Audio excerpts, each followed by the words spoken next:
बिमला जी के घुटनों में तकलीफ रहती थी, जिसके कारण वो चल फिर नहीं पाती थी। घर में उनके अलावा उनका बेटा सतीश, बहू रूपा और एक पोती आयशा थी। सतीश की शादी को 6 साल हो चुके थे। पिछले 5 साल तक बिमला जी ही पूरा घर संभालती थी। घर का एक एक सामान वो खुद मंगवाती थी। बहू बेटे भी कभी उनके काम में दखल नहीं देते थे।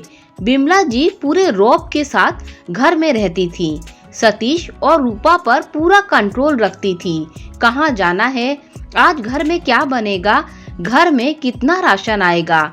साथ ही सतीश की सारी सैलरी का हिसाब भी वे अपने पास ही रखती थी। शुरू में रूपा को इससे बड़ी तकलीफ होती थी, लेकिन जब सतीश ने समझाया, माँ की बात का बुरा नहीं माना करो, पापा के टाइम से सारा घर वो ही संभालती आ रही हैं, अब वो अपना वर्चस्व खोना नहीं चाहती, तो हम ऐसे ही चलने देते हैं। धीरे धीरे रूपा भी इसी रंग में रंग गई। अब उसे अपनी सास से कोई प्रॉब्लम नहीं थी। वह किचन का काम संभालती, उससे भी बिमला जी अपनी पसंद का खाना बनवाती थी। कुछ दिन बाद रूपा अपने आप को फ्री मानने लगी कि सारी जिम्मेदारी तो माँ जी उठा रही हैं। लेकिन अभी 1 साल पहले उनकी अचानक तबीयत खराब हो गई। 1 महीने तक बिस्तर पर पड़ी रहीं। अगला महीना शुरू हुआ तो हर बार की तरह सतीश अपनी सैलरी लेकर माँ के पास गया। बिमला जी ने बहू को बुलाकर कहा, अब यह तुम रखो, मुझसे अब कुछ नहीं हो पाएगा, इस घर की बागडोर तुम ही संभालो। यह सुनकर रूपा बोली, नहीं माँ जी, सब कुछ आप ही संभालेंगी, आप बैठे बैठे बस काम बताती जाइए, हम करते जाएंगे जैसे पहले करते थे। यह सुनकर सतीश को बहुत आश्चर्य हुआ कि कुछ साल पहले तो यह घर की बागडोर संभालने के लिए उससे झगड़ रही थी, अचानक इसे क्या हो गया। बिमला जी बोली, लेकिन बहू, कल मुझे कुछ हो गया तब भी तो तुम ही संभालोगी।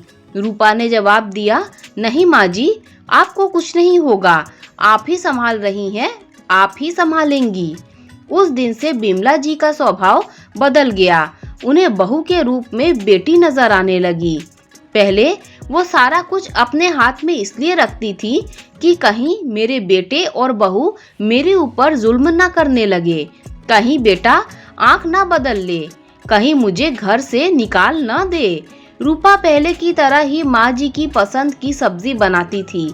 घर का सामान वो खुद लेने जाती, लेकिन आकर एक एक पैसे का हिसाब अपनी सास को देती और बाकी बचे हुए पैसे भी उन्हें देती थी। एक दिन रूपा अपने पीहर गई थी। सतीश अपने ऑफिस जा चुका था। शाम को दोनों वापस आ गए। तब बिमला जी ने दोनों को अपने कमरे में बुलाया। बेटा, मैंने आज वकील को बुलाकर अपनी वसीयत कर दी है। यह घर तेरे नाम कर दिया है और ये तिजोरी की चाबी, जेवर, रुपए, पैसे सब मैं बहू को देना चाहती हूँ। तभी रूपा बोली, माँ जी, इसकी क्या जरूरत है, आप ही संभालिए ये सब। बिमला जी बोली, बेटा, मुझे तुम दोनों पर भरोसा नहीं था। जैसा कि आजकल हो रहा है, बुजुर्गों के साथ बुरा सलूक किया जा रहा है, मैं उससे डर गई थी, लेकिन अब मुझे तुम दोनों पर विश्वास है, इसीलिए मैं ये सब तुम्हें सौंप देना चाहती हूँ। अगले दिन से रूपा सब कुछ संभालने लगी। बिमला जी निश्चिंत होकर अपने कमरे में बैठी रहती थी, लेकिन उन्हें यह देखकर और भी आश्चर्य हुआ कि उनकी बहू आज भी उनकी पसंद का खाना उनसे पूछकर बनाती है। अगर दोनों कपड़े खरीदने जाते हैं तो पहली साड़ी अपनी सास के लिए लेती थी। रूपा को अब तक आदत पड़ चुकी थी कि वह सारा काम माँ जी से पूछकर करे। 2 महीने बाद बिमला जी का देहांत हो गया। घर में रोना पीटना मचा था। 13 दिन तक मेहमानों का तांता लगा रहा। 13वीं के बाद सभी धीरे धीरे विदा हो गए। सतीश अपने ऑफिस चले जाते।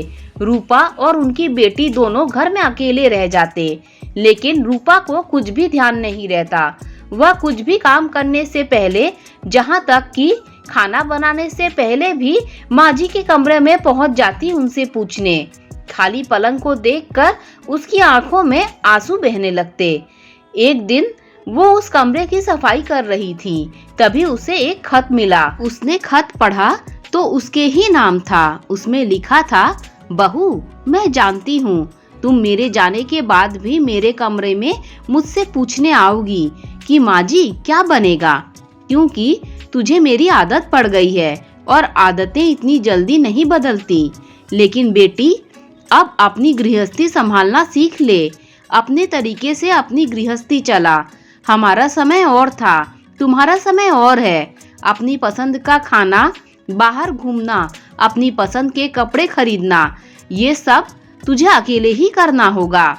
मेरी बातों से कभी तेरा दिल दुखा हो तो मुझे माफ कर देना।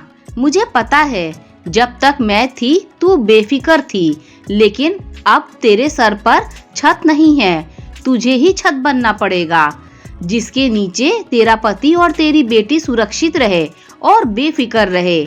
मुझे पता है यह तू अच्छे से कर पाएगी। तेरी माँ बिमला। खत पढ़कर रूपा बहुत देर तक रोती रही। नहीं माँ जी, मुझसे यह सब नहीं होगा।